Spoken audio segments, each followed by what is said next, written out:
Click to add top stirrup. Define diameter, spacing.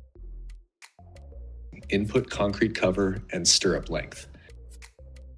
Then we can add top straight rebar. Select quantity and diameter. Add second layer. Define spacing between two layers. Define vertical starter's length and corner starter's length. Top straight rebars. Starter rebars will be created at areas which have no opening, and vertical stirrup will be created at areas which have no starter rebar. Define more advanced parameters for starter in Expand.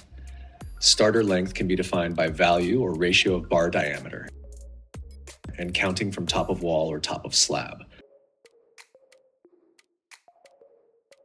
For top straight rebars, we can define to place them per linear meter, and add hook if needed.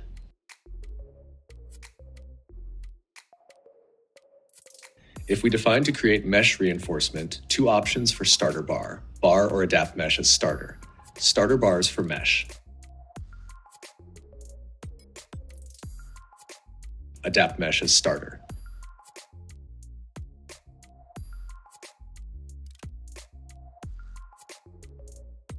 Other advanced, define stirrup length by ratio of diameter. Define to stop vertical main rebars at the top of the wall. Visit our website, altosoftware.com, to get a free trial of all Python parts.